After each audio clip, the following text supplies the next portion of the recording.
tout pas cité. Remettez-moi les commentaires, s'il vous plaît. Tapotage ou pas, remettez-moi les commentaires. S'il vous plaît, merci. Je n'ai jamais vu un peuple comme Congolais, au Koko Sabango Mabé na 10h01.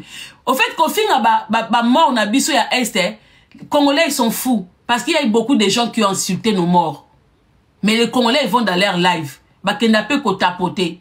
C'est-à-dire que Kokoufa, on est le bélango Congolais l'autre côté.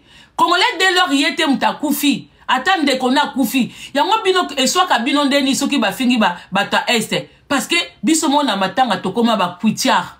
O mona matanga ba Congolais mawesi là. Matanga ba Congolais, les gens prennent à manger emporté. Moutoye matanga bi, na zuite en koliate, na lambela ki banate, bilo kwa matanga. Bino fo batu ba kufa ba banda ko bimela biso. Biso so batu ba kufa bandi ko bimela biso te. Parce que les gens qui insultent nos morts, hein, parce qu'ils savent que les Congolais ils n'ont rien à foutre. Makamba finga rabiso na batu ba kufa pa na biso na Est. Ceux qui zaïna bamboka msou ça n'allait même pas passer. Mais biso mon apena mutuma bi yango bazo viola kabino na Est kuna mais na midi mutuana fongoli live boke ko tapotele ye. Biso de tuza bato bino bo nyokola na mafinga. Surtout ba bilongi na biso oyo to comprena kate. Ba nyokola biso na mafinga. Alors pour revenir, ezana ba mama moko na ba tata moko be ba finganga. Ba finga na frère nanga Galawa. Parce que Galawa m'avait défendu. Bah, comme il s'est yango, bitumba baluba na ba Congo. Parce que eux pourraient qu'on parle de Chilombo et ils mélangent tous les baluba. Du fait que Chilombo, en plus, ils n'ont pas compris que Chilombo n'est pas 100% Moulouba. Mais quand on parle de Chilombo, c'est pour ça que Chilombo, il n'en a rien à foutre d'arranger chez vous. Chilombo, Azaloko la raïs. On l'a donné un père qui n'était pas son père. Donc, côté à Tshisekedi le père, hein, lui, il s'en fout. Ce n'est pas son vrai, véritable père. Alors, côté à Maman Naye, Azana côté Moussoussou, à côté Angola, donc c'est dire que ton bilo bozele côté Balouba, à part du fait qu'il parle Kichuluba, lui, il s'en fout. Ba gène Naye, son sang, na ba gène ezana Katianzoto Naye, ezana ngoya binote. C'est pour ça, bon, on est au bout tout le temps à ce pouvoir. Akena quand même kotonga souka na Guadolite, soki mboka ndok, soki ndakunine. Il est retourné vers chez lui, magenda kwango lelo kufa nango, mais il est quand même parti. C'est-à-dire de temps en temps, soka sisi na Kinshasa, il va se retourner, il va se reposer vers le sien. Mais Chilombo kutu tapa na bino na mbujima ikananga asali na enda ku ya repote asali na esika ko ya kofanda teke asisi kolia fufu na bambua na banya unyoso ya Kinshasa aya kokende ko se reposer pa na bino na mbujima ikananga il ne le fait même pas. Mais c'est vous qui venez insulter les gens ici au nom de Chilombo comme si pouvoir ya Chilombo ce n'est pas le pouvoir de Balouba. On va vous le répéter quand ce ko ba maman moko bazwa kanga ba komisinga makaku. Ba bosani ke Jeannette ba raïs ne basa da bilonga ba makaku. Nga ba lati sanga longa makaku nande kolanga Galawa ba finganga tous les jours. Siko toza nande kona bino muluba awawa, pouvoir na bino baluba. Toza nande kona bino awa mutakale zo tambola awawa. Na tata moko azana ngo ya mukuse boye. To moni sika bo fandeli ete. Nga bo bando fandela nga 24 heures sur 24. Bobungi. Ba mama wana. Na mona pende kolanga Naomi Emer Naomi ye pas za muluba ma défendanga ye pas za muluba de kolanga ser nanga na Naomi boye biti de kola biso mon Naomi auta na Facebook a zappé na TikTok elle aussi elle m'avait défendu siko bino bato bo fandelanga pendant une semaine bozo la te 24 heures sur 24 bozo finganga pona lobela Chilombo bozo mona di chechwate. Hein? Maman Paradis Chantal Bola. Ozo mona di chechwate. Mutakala di chechwa. Ye mutalata ki pouvoir à Balouba. Wapi pouvoir à Balouba. Di chechwa tozi la mutakala à président. Di chechwa jusque là, tu ne dis rien d'intéressant. Di chechwa obakaka na travaillé na PPRD, na Liambongo Kabila. Mais avec quel boulot?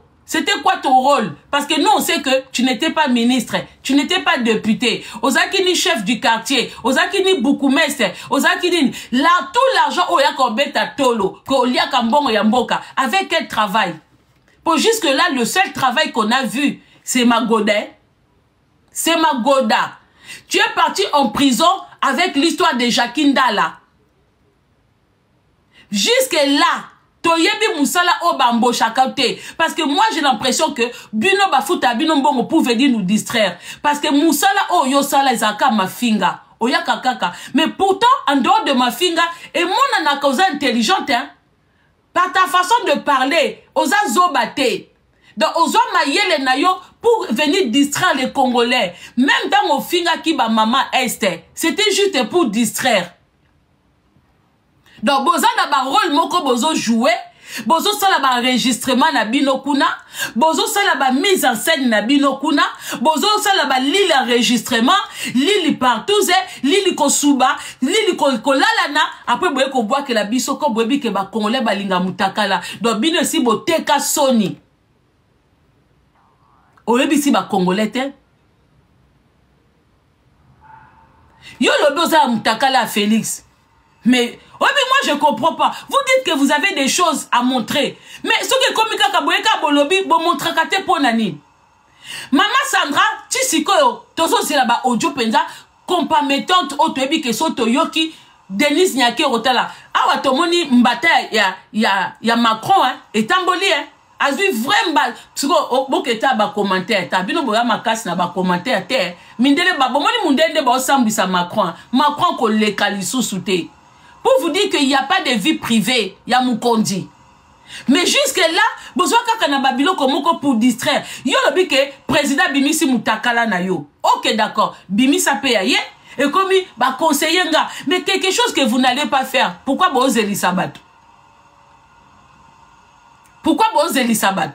Donc, c'est-à-dire que besoin na ba distraction moko boye pour distraire le peuple congolais pour boluka succès. Et ça regrettable, ça mawa. La monde mobimba sika batu bazula succès. Bota la monde mobimba sika batu bazula succès. Et à Sonia.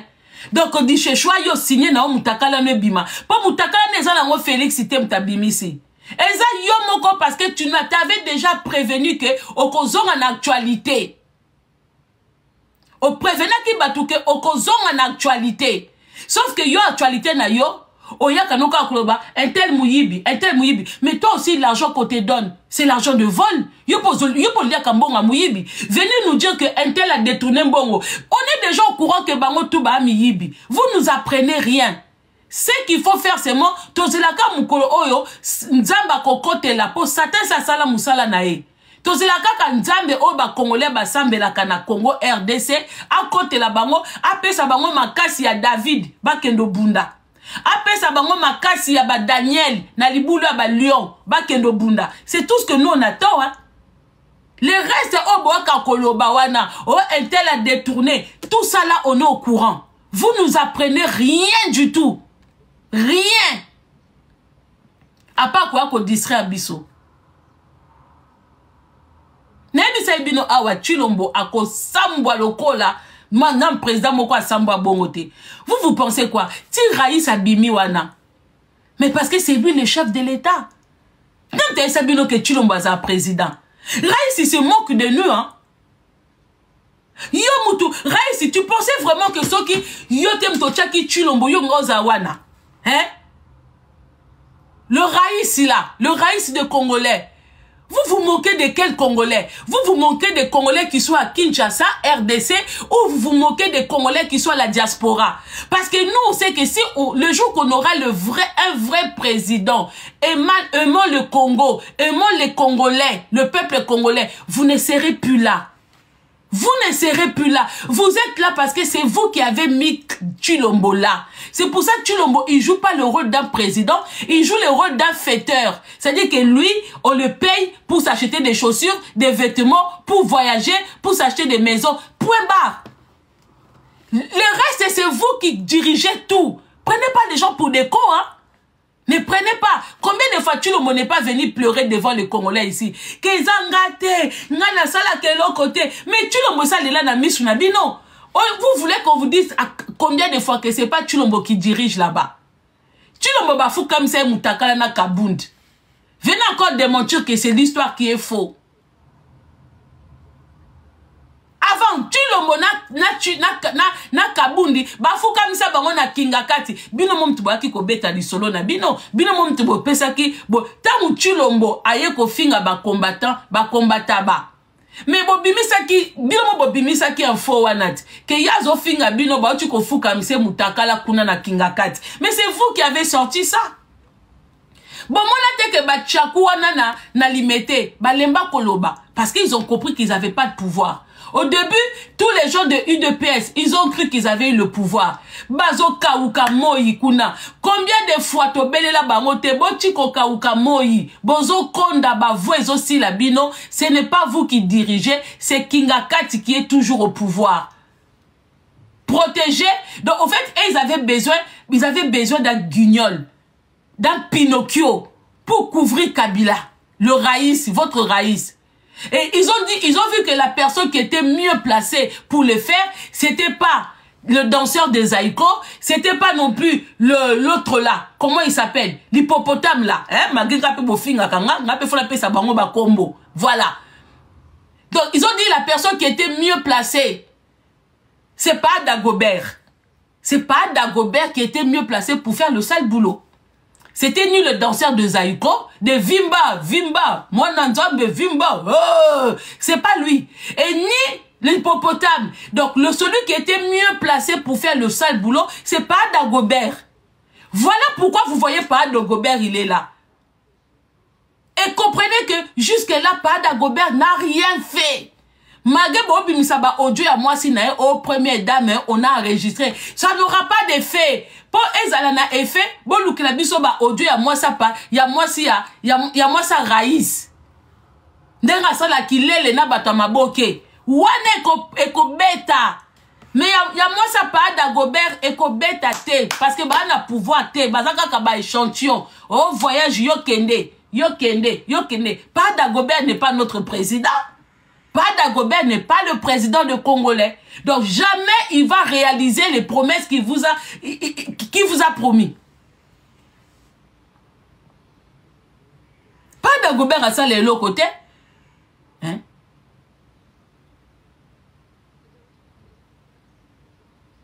Mais non, le problème aussi, Gisèle Pella, Zwaki Tiyakawa. Ah, yona kanela okala. Maintenant kaka okumisayo parce que moi ça pas Dagobert. Azaya bisoté. Mais yo pena na bano tondo chelo na se. Le problème c'est ça. Du fait que za congolaise ya Kinshasa, ce qui ba cheyo na moi ça pas Dagobert, automatiquement on va prendre part pour toi. Mais on a compris que yo pe Gisèle Pella. Na la muka weekend oyoko, na la mukilo mabe. Bota nga ba hypocrite ya ba mongo. Ba mongo moko ba zoba. Yango ba pouvoir mususu ezana ba ekolo mususu faut pas kende bolimbi sanga na lo ba mongo nyoso touté. Cette femme là aussi heureusement au kendele biso qui première dame té parce que ceux qui yo pour kende qui première dame na CV na opé à salité on allait souffrir aussi. Posa ma été tala ozwine de kono moi si abande ko kende ba campagne kuna na ba mboka na bino ya ba mongo asuki na TikTok. Tu n'as même pas honte. Ta sœur est retournée à TikTok à comme el biso à Betty Masikini na TikTok. Hein? Na niveau obino bokomela kiwana. Ozongi sin de kono moi si à Betty Masikini. Oza normal? Hein? Oza normal? Yo mtu pena na niveau bokomaki. Bobandi ko sala to bona bino pa ba mongo kuna. Bo sa ba vidéo tout ça. Tala niveau de kono zongi. Bokenda ki ko luka, boke na aventure, boke ko lukelo komoko okokita ki bombanda te, okokita ki bombanda te, o soi-disant biso ba mongo mongo moko azanga tina. Mongo ezaka te ko na sa makolo. Mongo faut pe mutu, faut ki mutu. Tala ndenge ozongisi ndeko na TikTok. A Betty Masikini a comme une chanteuse ya ko interpréter la kabiso banzembo ya ba Pepe Kale ya ba Madilu ya ba Luambo moko azobwa kama na Betty Masikini mutazaki leki ya deuxième dame du Congo leki ya deuxième dame oya boti bana mutu bozo sa ba vidéo azongi TikTok a comme ya Betty Masikini Kibokolo News est-ce que ça bien Kozala leki ya deuxième dame du Congo. Obimi déjà na TikTok ozongo komi Betty Masikini. Est-ce que ça bien? Est-ce que ça bien? Non, on soit signalé nga awa.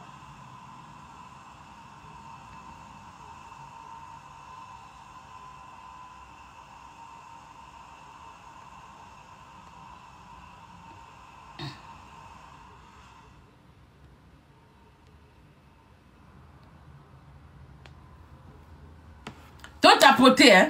S'il vous plaît. Bandeko, pourquoi je dis ça? Bandeko, on a biso à Congo, basi wana tout. Basu basi au côté la té. Ba mité mamabe. Bon, mona ki to ba obenga na Gisèle Mpela. Ton ba obenga na Congo Kinshasa. Le kine Nelly Pela abandi ko sa la vidéo, abandi ko la sabiso bana pa Dagobert. Oh bon moni bana pa Dagobert hein, bon moni bana président hein, po pa Dagobert yo na chulombo hein, po boya ko tuna ngate ko mama Kongo pa Dagobert nani. Po ngape na finga maka ngape fona pesa bango ba kombo. Na désolé, pa Dagobert eza président na bino.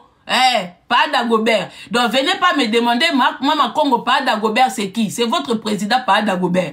To moni Nelly Mpela. Obando sa la vidéo, obando la sabiso bana pa Dagobert. To mona ki moko alata ki wana bokange suki boye na robe ya bleu. Ye penza elongi ya pa Dagobert. Na santé ya nzoto, na makamnyoso, na mabundi pa Dagobert.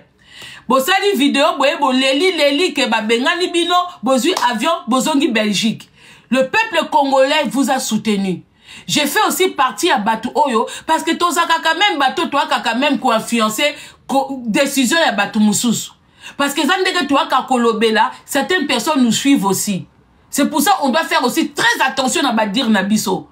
Moi j'étais parmi Bato Basutena Kibino, Nakolela Nabino, mais pourtant Titon Boke na place ya ki deuxième dame Nabino, Bosunga Nabino pe ba Congolais.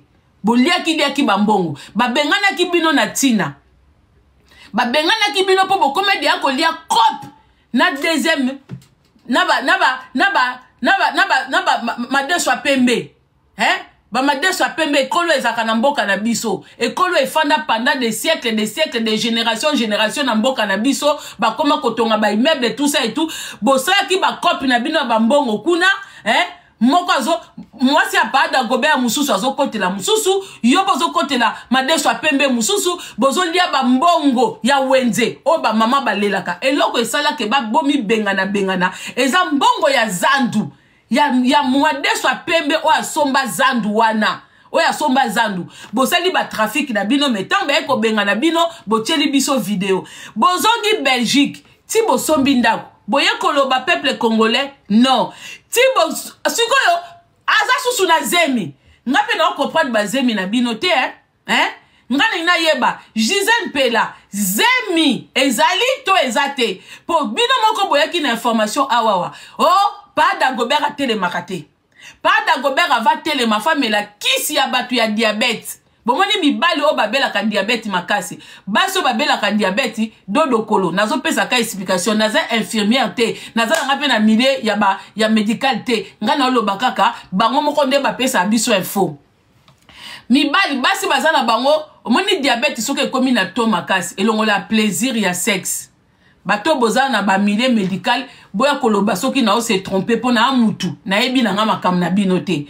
Ngana ebike basi na mibali oyo to ya diabète koma bango penda na suka o ba bipika ka basala kabwe plaisir elongwaka mais basi comme bango batanda makana bango hein contour obligation oblige hein moi ba contour wana moi si azobeta na ye système ya V à s'allonger na ye veut dire contour obligation oblige yango bona rabasi msusu omona moi sa zomela masanga makasi. Yo zo comprendre mais moi so zo kitsa bouteille à whisky bwe moi so zo kitsa ba canette à rouge bwe bazo ke no luka plaisir na se ya masanga wana ba ke luka ba excitation bozo comprendre mais ya mibali ba biloko na bango ekoma kolemba siko ba pesa ka bango ba kisi moko soko meli kisi wana o signaler madame na yo obi ou likangu na yo ou copine obi kisi oyo yo eza po na moment wana mobali azwa force à côté les mains pour akende na action mais qui sango siko danger nango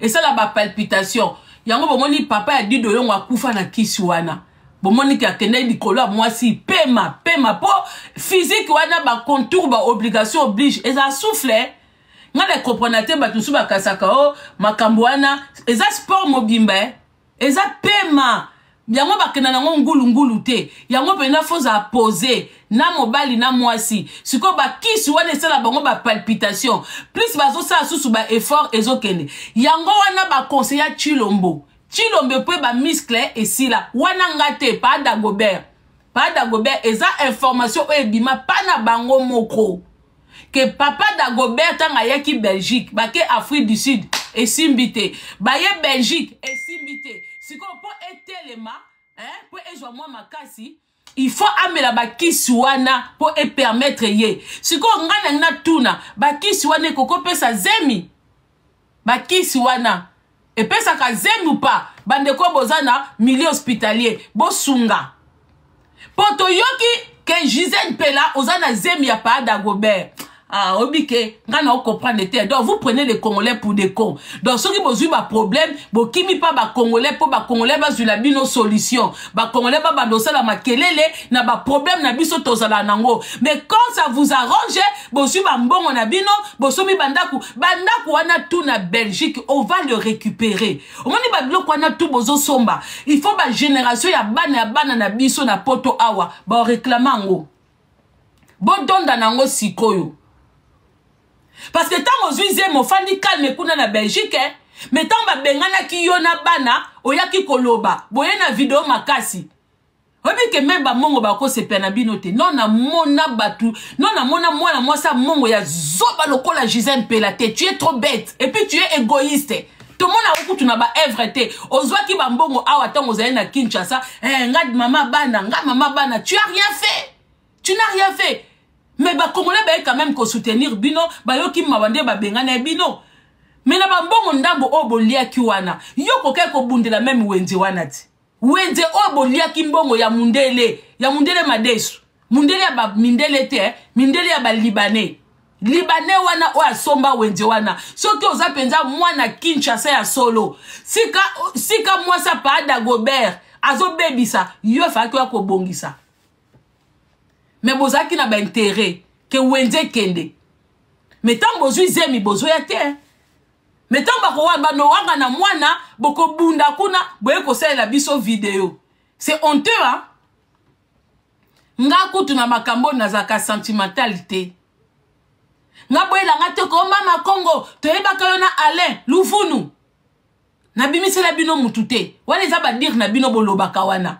Ngamosi na boake di bino mutu ko bateke oh batika na défaut kuna nazaka na défaut mutute ngana bi défaut ya ezaka défaut likolo liboko lisu défaut fo za na nzoto no ba mona oh relation moko esimbiti ya copain copine ekoko tika mutu na défaut te ba défaut za kasika bana bazali basundoli batu na bana ba défaut za ka ke mutu liboko etengama likolo etengama moi lisoko moko likolo lisoko mona se ça on peut appeler ça des défauts.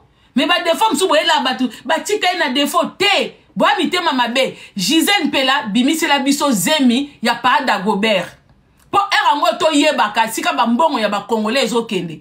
Vous ne pouvez pas que vous soignez la mise à batou, ba bengani yo, oh, ok, ko porter plainte kuna, ok, ko luka pension alimentaire yabana. Tout ça on était au courant, oh, pension alimentaire yabana. Président yé koko ça. Oh, bien que non, moi je comprends pas.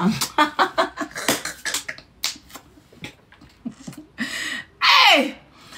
Bon, émission, oh, pas Dagobert à ça là. Oh, bah, tu n'es combien tu gagnes? Un président qui ose dire, na mondio vision que il sait pas combien il gagne. Parce qu'il y a une procès en Belgique, Gisèle Pela l'attaquer pour les pensions alimentaires des enfants. Et un président a dit que tu as comme ça la vidéo à boyer pour aller se justifier là-bas, pour pas capter les pensions alimentaires. Donc, s'ils savent pas combien ils gagnent, ils peuvent pas estimer à combien est-ce qu'ils peuvent donner à ses enfants. Mais les enfants se retrouvent avec une maison en Belgique. La femme qui est la maîtresse, yango moko pe nazo comprendre, yango bozo mona côté ya maman Dagobert. Ya maman Dagobert bako swana bakamba bambande zo bima kuna parce que un président dans les bêtises a senté du sous Gisèle Pela a senté dans bata Belgique mo ke luka zemi ya pa Dagobert na Belgique o akuta na Gisèle Pela bokanga photo azana zemi ya pa Dagobert zemi ba kisi ya ba comprimé Il y a des comprimés à diabétique. Dans quelques secondes, soda zotelema. Allez, soda kamubeta masasi. Masasi kamukoti samwana.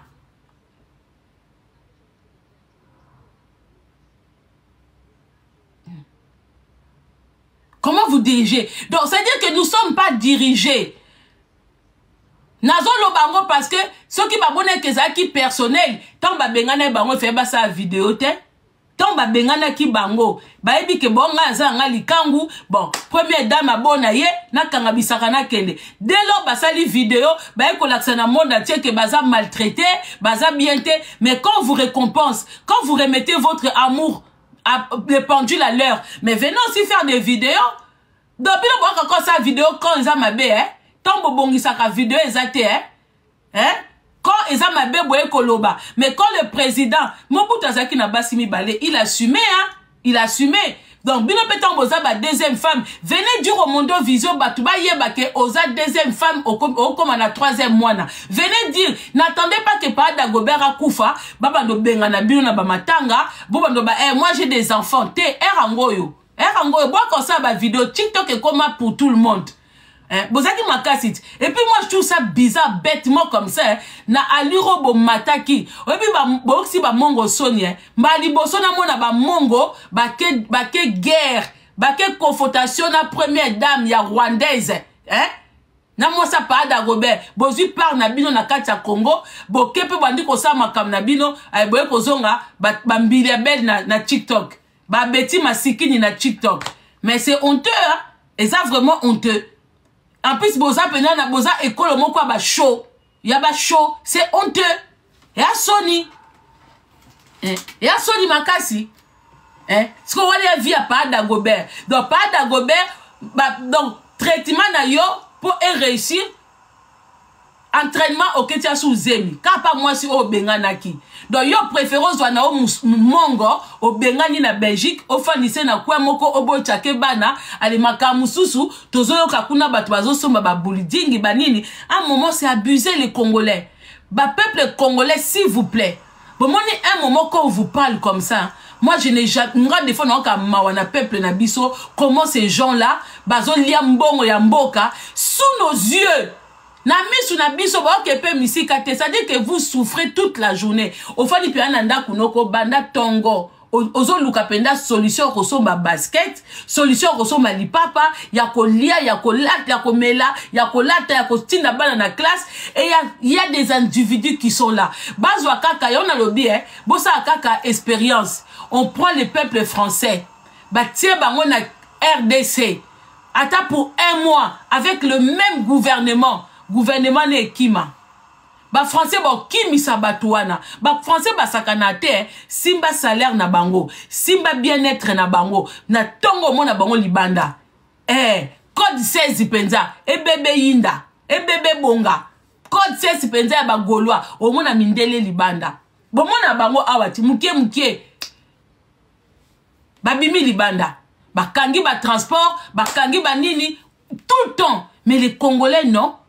Les Congolais, fait na bango, bozo publier na bino pe discours, il y a un enfant qui est venu chez nous devenir président, on sait pas où il est né, on connaît même pas ses amis. Nangwa ebi camarade ya Kabila. Boye bisanga awa. Nangwa ebi camarade ya Kabila.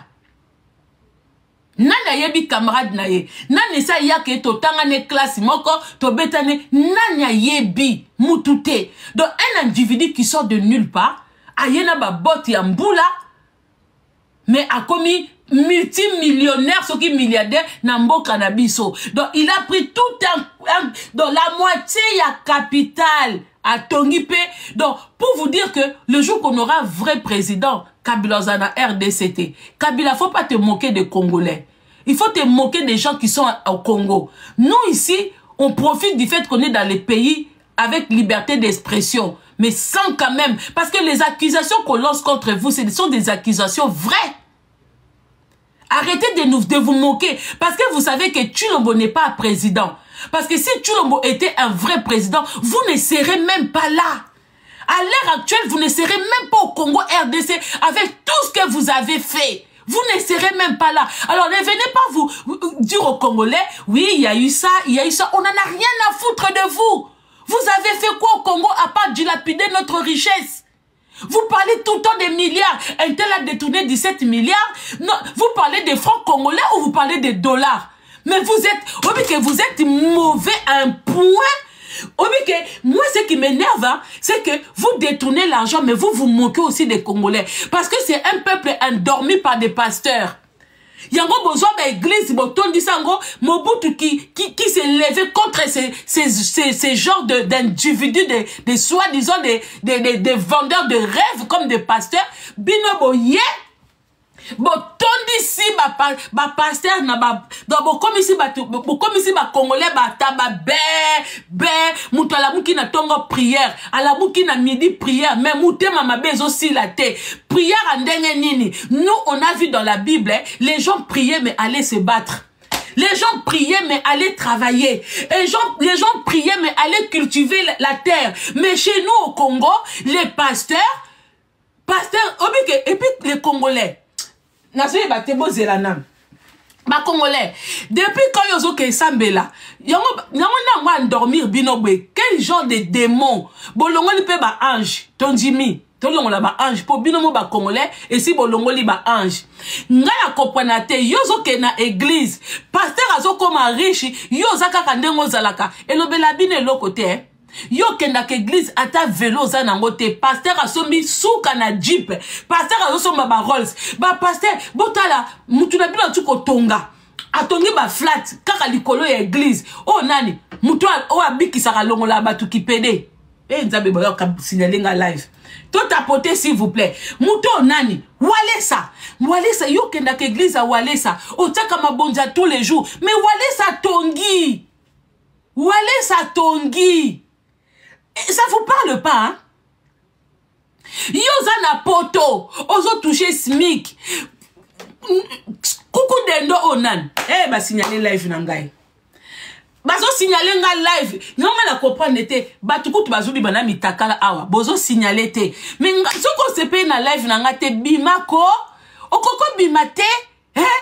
Na kwa ko ba bêtise awa. Na kwa ko déborder na ba bêtise. Vous n'appréciez pas ce que je suis en train de dire, sortez de mon live. Il y a autant de lives partout. Bo kendeko, toujours kakana kendaka. Oh non, je n'ai pas dit ça. Loufounou, dingwaku. Ba peki se ngape dingwaku, mais so lingolongwa te merde. C'est ça que je me pose la question. Parce que pour que ba Congolais ba combattre la stupidité, ya kolo kaka ba discours ya ba raïs wana, mais c'est à cause des pasteurs.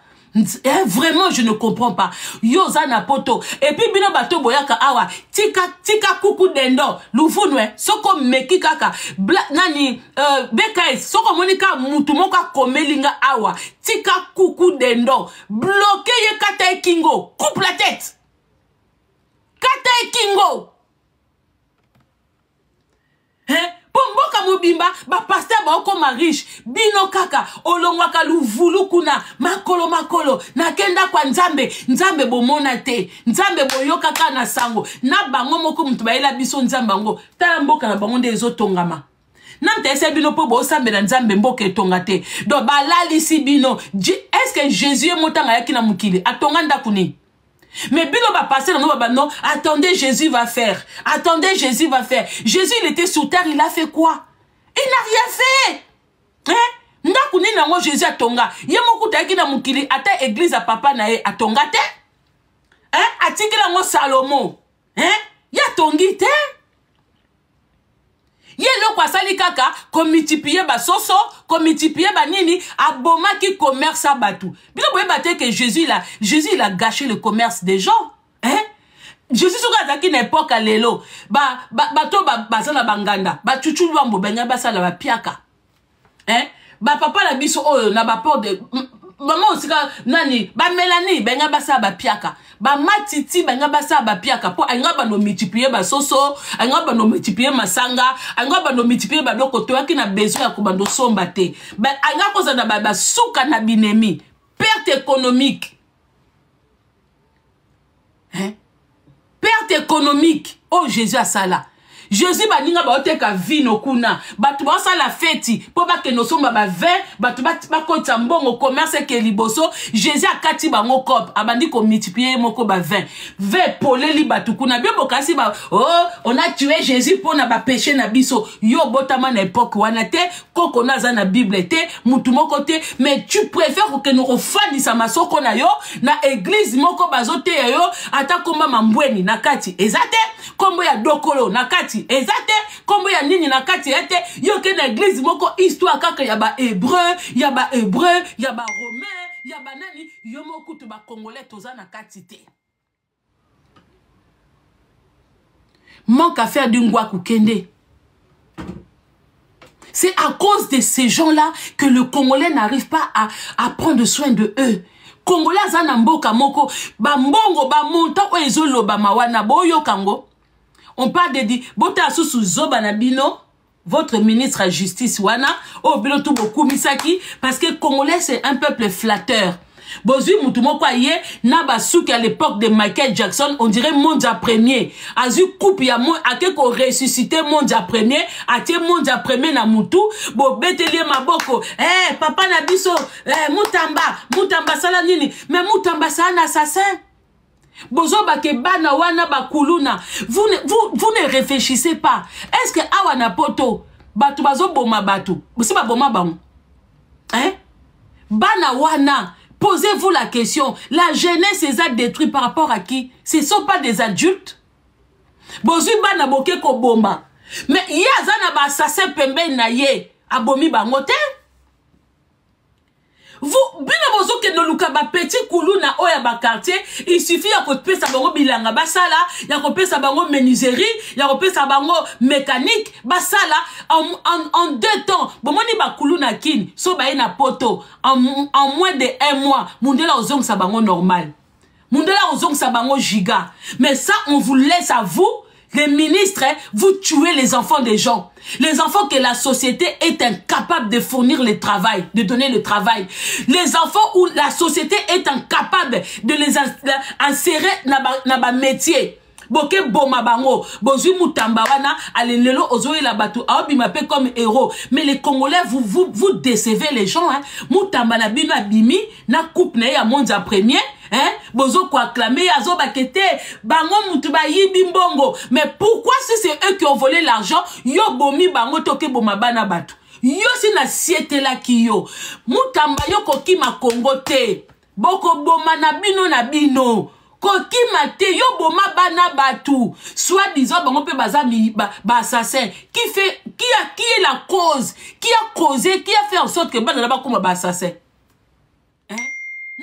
que bana na ba koma ba assassin mundele so akangi mutu alukaka moni mundele so akangi trafiquant alukaka yeba grossiste nani bakango na détail na muto consommer mais objectif na bango il faut ba luka grossiste mais quand vous arrêtez les kuluna mais et que les jokoko mulumba bazawana bato ba créa bato ba fabrika ba kuluna ils sont là bozo kanga bango te vous travaillez Yo, Mondia premier, tu travailles?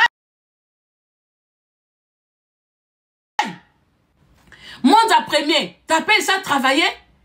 Alors, yo, l'homme tozwa kolbakeo, miyibi, bayiba. Mais yo, zalaki, ozana miyibi, okangita mon côté, yo, objectif na yo, zalaki, kokendo kanga bana batu.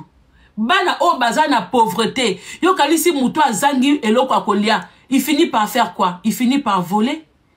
Quand on manque, même à na poto miyibi baza, miyibi pe na poto kouteza na misala, eza na ba formation, mais ozo mona mutalamu ki na tonga ke sa braquage.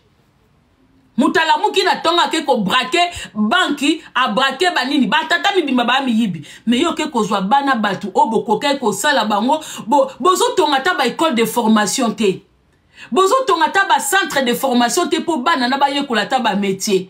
Ti lelo bana na bazo yiba kaka. Bozo toni sa prison na bana o baza avenir ya mboka na lobby. Mais vous les tata mi bimba mi yibi, vous défilez dans les obike, je ne comprends pas.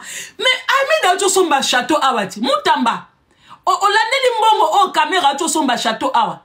Caméra gagne combien?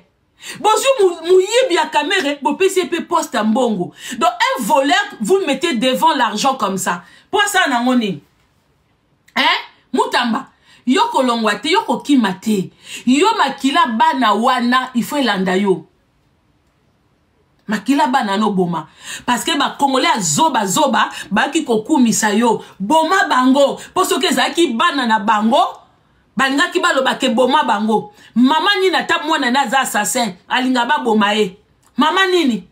Para ni na ta mwana na za. Boyebi combien de ba assassin ba na mboko. Ba para ba ke notala bango na parloir.